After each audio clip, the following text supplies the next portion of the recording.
toy.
What'd you guys think of the Redcat Custom Co? I couldn't think of a better build for America's 250th anniversary. I mean, it doesn't get any more all-American than a Chevy Co. This thing looks the part, and it feels like they don't make them like they used to, and that rings true today. So what did we do to this Co here? First of all, I want to compliment Redcat on setting up this servo mount right here on both sides. That was really forward thinking of Redcat, because it made it really easy to put some servos in there and raise up and lower down to the deck the Co. Excellent stuff. It just didn't take it far enough. All you could do with that was put it on the ground and then raise it up to its factory ride height, which is going to be okay for most people. But as you guys just saw, we like to take things off-road, and really a lot of the reason why this doesn't get taken out as much is because it doesn't handle the off-road in the grass very well. But as you guys can see, it handled it very well with the setup that we did. So what did we do to get this setup? Well, first of all, we needed the ground clearance. So if you can see in here, let's see if we can zoom in here. You guys see those servo horns right there? They're a lot longer than the factory by about a ½ inch. You've got about a ½ inch extra on the top and the bottom there. And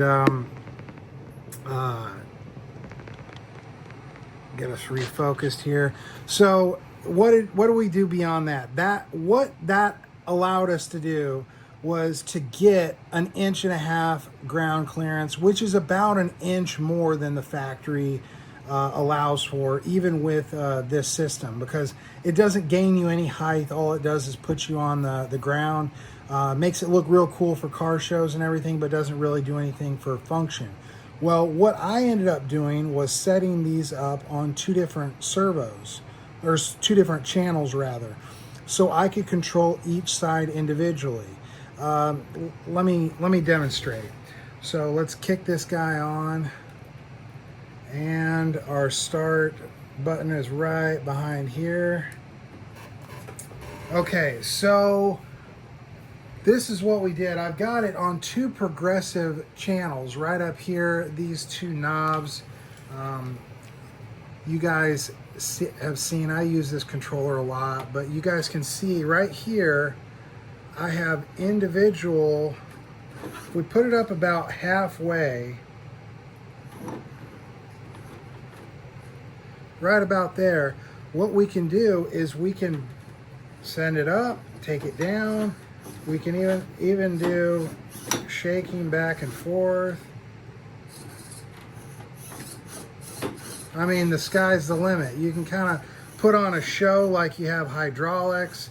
It makes for a real fun deal. Check this ground clearance out, guys. Look at that. That is crazy right there. You're not going to be scooping or pushing anything with your bumper. You're definitely going to be going over things at that ride height. That's the same kind of ride height that you get out of a real crawler that's 4-wheel drive. So, I mean, this thing is just way cool. And what we did to improve this even more is, well, let's put it back down. And we'll turn it off. So what do we want to do with this thing? We want to definitely get this hooked up to a trailer. So, I mean, I have seen a lot of people have the Redcat trailer, which is fine. That's okay for some people, not for the Radioactive RC Ranch. We want something bigger. So I went ahead and fitted it with this classic 5th wheel hitch. You can see it pivots back and forth. So it's very tight right now because it hasn't been broken in yet.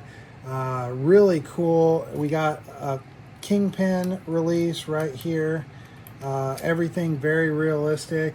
And one of the reasons I wanted to put the 5th wheel directly over the rear axle is because we had other plans for this area up here. And on some of the older trucks, the 5th wheel or the ball is directly over the axle plate right here. So I know that modern trucks aren't set up that way, but some of the older ones are, and I thought that it really looked good the way it was sitting right here. We actually chopped off about 6 inches off the back here. And as you can see, that's the factory bumper right there, guys. We chopped it. Then we started to build a little bit. Now that we had our platform all set out, I thought it looked really good even without this, but we needed a place to put the battery because the battery would naturally sit right here on the trailer. Well, you can probably see it right here in the background. So it sits right here, and we needed something different. Although I didn't want to set it up quite like it was factory, I wanted to do something different. So we built a headache rack right here, and inside here is the battery box. We've got an extension in there, and right now we've got a 2S battery, and that fits really nicely in there. It's got room for a 3S battery, so we can pump up the power, especially when we're going to be pulling the kind of trailers we're pulling. We're going to build a 6-foot trailer with this magnificent beast, and I couldn't be more excited about it. It's going to be really an on-road or real even road. I mean, obviously we're not going to be taking this in the grass with that much weight. That's what our overland is for right back there. That's a 4-wheel drive semi-truck with a similar 5th wheel plate. Really great off-roader. This is going to be more for stuff like Proline by the fire, running over asphalt and concrete. I did go in and tighten up the rear diff.